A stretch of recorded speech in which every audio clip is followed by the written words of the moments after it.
Nah, kemudian kita akan membahas mengenai perlindungan data pribadi.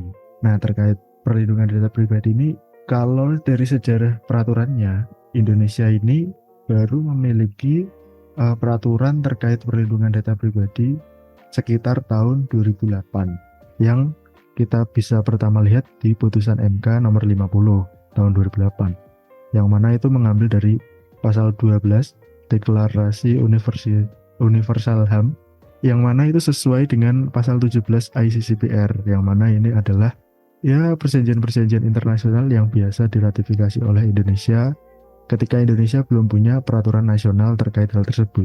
Nah, peraturan terkait perlindungan data pribadi ini sebenarnya udah ada bibit-bibitnya di Undang-Undang Negara Republik Indonesia tahun 1945 pasal 28 E dan G, dan sekarang per 2026 itu yang terbaru peraturannya adalah Undang-Undang Nomor 27 Tahun 2022 mengenai perlindungan data pribadi. Jadi kan kita tahu bahwa pemerintah Indonesia ini memiliki semangat lah ya, memiliki itikat baik untuk mengatasi terkait perihal perlindungan data pribadi.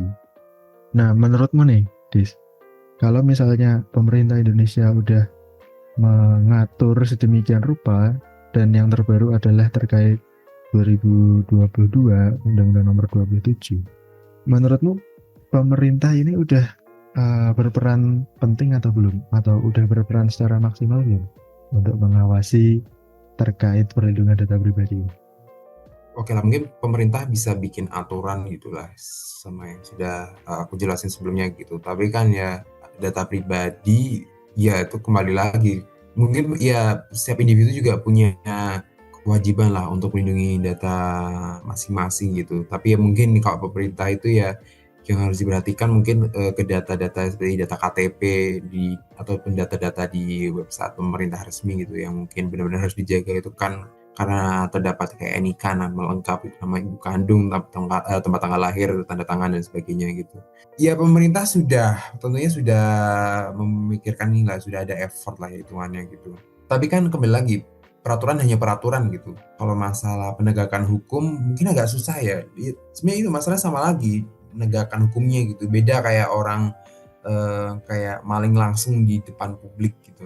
Itu kan pasti ketahuan orangnya ini dikejar dan sebagainya gitu. Tapi kan kalau maling data itu sebenarnya juga hal yang susah gitu untuk ditindak lanjuti hukum gitu.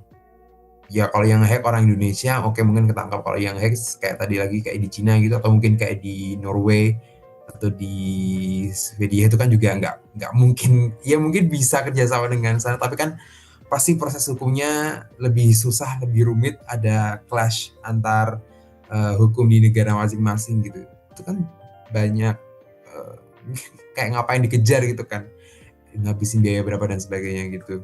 Ya oke lah, peraturan memang harus ada, memang harus selalu dibuat. Tapi sebenarnya tetap kembali lagi ke uh, bagaimana cara melindunginya gitu daripada cara menindakinya. Ya, jadi kalau misalnya pemerintah udah akhirnya sangat up to date terkait perlindungan data pribadi ini. Kalau misalnya udah dari regulasi udah aman, menurutmu kalau dari masyarakatnya itu masih kurang nggak kesadaran atas perlindungan data pribadi ini? Karena kan kalau kulihat-lihat banyak fenomena orang itu pakai pinjaman online ya dengan gampang kan, foto KTP terus pakai foto selfie. Nah itu kan terus dikirim ke tempat pinjaman online. Belum ngerti juga kalau misalnya itu tersebar kemana-mana. Artinya kesadaran perlindungan data pribadi masyarakat Indonesia itu masih tergolong rendah ya. Nggak bisa disalahin juga sih sebenarnya sih kalau misal hal-hal tersebut terjadi kan nggak semua orang bahasanya kalau orang dulu kayak mulai IT atau gimana gitu. Jadi nggak bisa disalahin juga gitu karena perkembangannya tuh benar-benar cepet gitu lah. Mungkin untuk seumuran kita aja itu juga pada kejar-kejaran nggak sepenuhnya tahu juga dan masih bisa blunder salah dan sebagainya gitu. Apalagi yang tua-tua juga itu kan. Nah itu ya sebenarnya lebih ke kalau pinjol tadi itu sebenarnya bisa diatasin sih, yang kayak para providernya itu juga jangan terlalu ya aja gitu gampang gampang ACC pinjaman gitu. Masa cuman foto dan sebagainya itu langsung di ACC, mungkin harus ada step yang lebih mendalam gitu. Itu mungkin juga tugas OJK ya untuk mengatasi yang kayak gitu. Karena dulu kan sempet banyak kasus yang dia tuh nggak pinjol, tiba-tiba didatengin debt collector gitu. Itu kan, nah itu sebenarnya yang salah ya bukan nggak sepenuhnya orang Indonesia yang juga gitu. Kok kayak aplikasi yang kayak gini kok masih bisa berjalan kalau semisal data yang diperluin untuk ngajuin pinjaman tuh kayak sangat minimalis gitu kan. Kita juga nggak bisa nyalahin kayak masyarakatnya juga gitu. Itu juga pemerintah juga harus ikut ambil alih gitu. Sama perusahaan-perusahaannya itu juga kayak lebih diregulasi lah intinya kalau memang masalah seperti ini. Tapi ya kembali lagi, kalau bisa ya lebih dibuat lebih tebal atau mungkin hukumnya gitu ya. Sama datanya juga lebih harus terjaga. Ya semua pihak punya tugasnya masing-masing. Iya sama seperti pesanku sebelumnya lah, nggak beda jauh gitu. Oke, berarti ini ya, memang semua pihak harus sinergis ya dalam terutama perlindungan data pribadi ini ya. Jadi nggak bisa satu pihak aja, terus misal kebobolan pihak yang lain nyalahin pihak ini nyalahin pihak ini, nggak bisa ya. Harus sama-sama saling sinergi lah, bekerja sama lah ya. Nah kalau gitu, menurutmu udah ini belum? Udah mumpuni atau belum? Karena kan kita perlindungan data pribadi itu selain pemerintah sebagai regulator kan melalui DPR, terus ada juga Kominfo, sekarang jadi Komdigi kan. Terus dari jurnal Esensi Hukum tahun 2023 ini menyebutkan adanya Badan Pengawas Perlindungan Pribadi BPDP untuk mengawasi dan melaksanakan Undang-Undang PDP atau Perlindungan Data Pribadi. Terus juga dia menyarankan dari jurnal ini perlu pembentukan otoritas PDP yang independen menurut pasal 58 Undang-Undang PDP. Nah kalau terlalu banyak lembaga kayak gitu, menurutmu bakal efisien, banyak yang mengawasi dan lain sebagainya, atau malah jadi kacau nih karena saking banyaknya jadi kita nggak ngerti mana yang harus berkewajiban apa, terus kita malah bingung dan sebagainya, gimana? Oke, itu mungkin setiap orang relatif ya. Nggak bisa, kalau dari aku sendiri nggak bisa. Oke lah, mungkin kalau untuk opini sendiri ya mungkin itu juga jatuhnya agak ribet juga atau gimana gitu. Tapi ya kalau selama memang bisa melaksanakan tugasnya dengan benar ya nggak masalah juga. Tapi ya tetap harus lihat di lapangan, emang apakah se-efektif itu atau se-efisien itu gitu.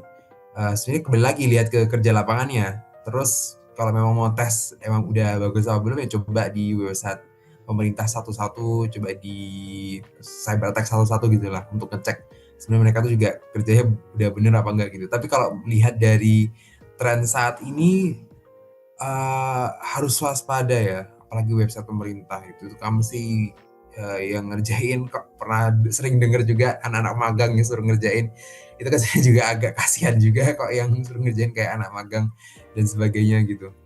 Ya apa ya, siap-siap aja lah kalau memang ada badai cyber security itu. Kalau nggak salah kan Indonesia memang negara nomor berapa ya? Top 5 kan nomor 2 atau nomor 3 gitu yang jadi sasaran serangan IT. Apa nomor 1 ya? Lupa, yang sasaran serangan IT di dunia gitu. Ya karena itu saking mudahnya dibobol atau diakses gitu ya. Ya apalagi terus dengan banyaknya mungkin bisa dibilang kayak birokrasi ini, terus antara memang efektif atau tidaknya itu kan ya dilihat dari hasil lapangannya. Ya, mungkin juga aku juga tanya ke Mas Brahma gitu. Kalau dari Mas Brahma sendiri memang adakah kayak informasi mungkin yang anak hukum ya yang lebih tahu mengenai hal ini gitu. Apakah memang se-efektif atau se-efisien itu? Mungkin buat aku sebagai referensi juga. Oke, mungkin pertama aku setuju ya dengan dirimu tadi bilang terkait birokrasi yang panjang itu membuat nggak efektif ya, karena memang aku biasanya mempelajari juga di bidang hukum bisnis nih terkait kontrak. Saking banyaknya birokrasi dan sulitnya aturan-aturan dari pemerintah, investor tuh jadi malas untuk membangun proyek di Indonesia karena saking ribetnya gitu loh. Padahal proyek kan harus diselesaikan dengan cepat, tapi ini terkendala birokrasi, nanti membengkak duitnya, masukannya berkurang, terus proyeknya jadi makin mahal gitu kan. Nah itu sama juga kayak di Undang-Undang Informasi dan Transaksi Elektronik atau yang sekarang diperkuat dengan perlindungan data pribadi. Nah ini ada suatu sejarahnya nih, aku mau menjelaskan perkembangan undang-undang yang dari tahun 2008 itu. Kan informasi dan transaksi elektronik itu pertama kali muncul tahun 2008. Di situ disebutkan harusnya 2 tahun kemudian itu muncul peraturan pemerintahnya atau pelaksanaan dari undang-undang tersebut. Tapi pada kenyataannya munculnya baru tahun 2012 melalui PP nomor 82 tahun 2012.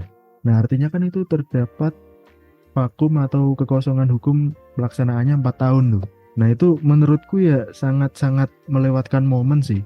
Karena udah lewat 4 tahun, padahal di situ kita masa-masa tanda tangan elektronik, sertifikat elektronik, sistem elektronik, itu jadi nggak berlangsung dengan, nggak berlangsung dengan optimal.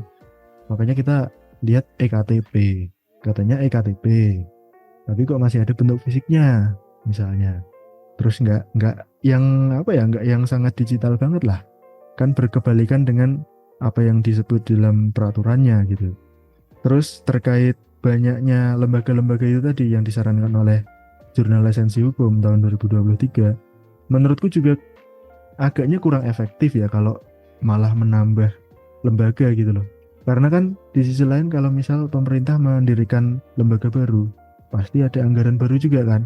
Nah pertanyaannya adalah apakah cukup APBN itu untuk mendirikan lembaga baru yang belum kita ngerti itu efektif atau enggak untuk mengatasi perlindungan data pribadi.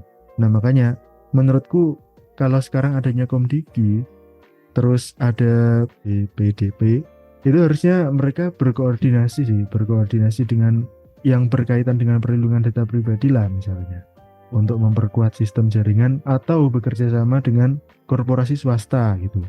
Karena kan bisa saling studi banding, saling mengasah prom untuk AI misalnya, atau bahkan membuat bot baru gitu misalnya khusus Indonesia. Kan itu bisa lebih murah dan terjangkau dan lebih koordinatif lah, lebih efisien gitu. Nah, mungkin yang jadi pertanyaan adalah terkait ini. Kan ada sempat beberapa tahun lalu itu kasus hacker Bjorka atau Bjorka itu. Iya, biar kamu. Bjorka ya. Nah, hacker Bjorka itu kan dia memperoleh data informasi masyarakat bahkan PNS dari situs pemerintah gitu kan. Nah itu kalau menurutmu gimana? Itu apakah ada kaitannya dengan Indonesia adalah negara nomor sekian yang ditarget untuk pembobolan data pribadi, atau ada unsur lain atau gimana? Oh, kalau yang kayak ya gimana ya, masalah Biorka itu ya sebenarnya kayak kembali lagi juga ke yang sebelumnya itu. Peraturan berada tapi harus bisa melindungi datanya gitulah. Terus kan ini yang sebenarnya juga kayak pengalaman pribadi. Website memang juga harus di-maintain, bukan hanya kayak bisa diklik masih hidup atau gimana gitu dan sebagainya. Enggak juga sih. Itu kan tetap juga harus selalu di-update. Apakah ada vulnerability-nya yang ada yang baru atau gimana gitu. Mungkin kan kadang kalau sebagai developer gitu kalau udah jadi ya udahlah biarin aja gitu. Apalagi yang kayak memang ngerjainnya banyak hal gitu kan, malas juga kan kayak ngecek satu-satu gitu. Apalagi kalau misalnya framework-nya beda-beda gitu. Nah kalau dari pengalaman sendiri itu juga sempat kejadian di Desember kemarin di tahun 2025 itu karena ada satu exploit sih. Sebenarnya juga nggak salahnya developer juga gitu. Itu kan memang banyak pilihan yang bisa dipakai gitu. Tapi kalau dari aku sendiri tuh sampai kena namanya itu kayak React to Shell gitu. Orang-orang tuh bisa akses website yang pakai React ini, kalau nggak salah yang Next.js itu. Website-nya dijadiin crypto miner lah itu kayaknya, waktu dicek di VPS loh kok VPS-nya mati gitu. Terus aku sempat ngecek di notifikasinya gitu, itu untung aja memang dari pihak VPS-nya tuh ada kayak anomaly detection gitu loh. Kalau nggak wajar, pemakaian nggak wajar itu langsung di cut, berhenti gitu.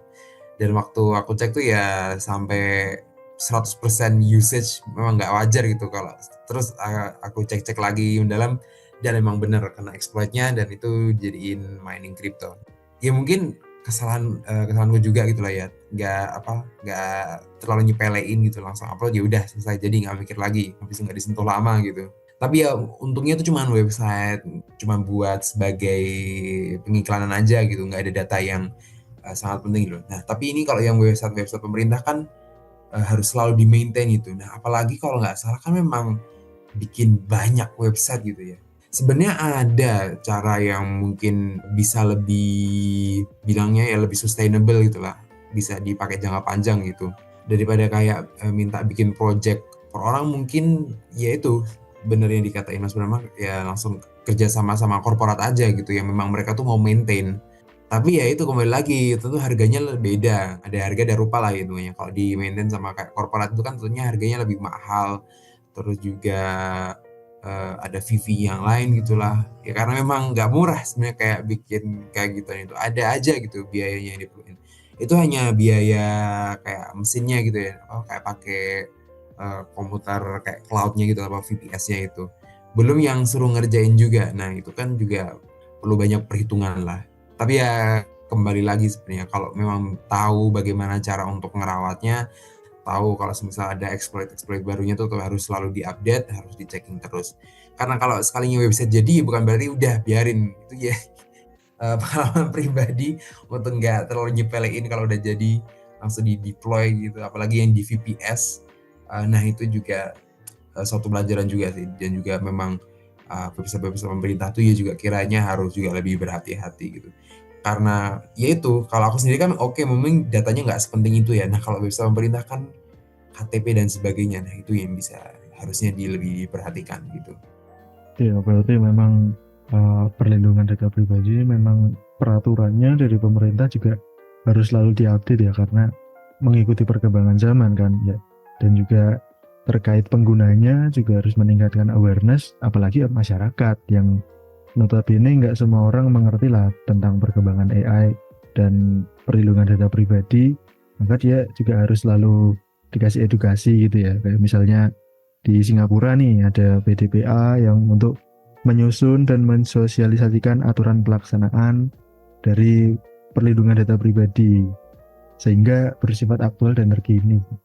Ya mungkin Indonesia bisa belajar dari Singapura gitu kali ya untuk perlindungan data pribadinya.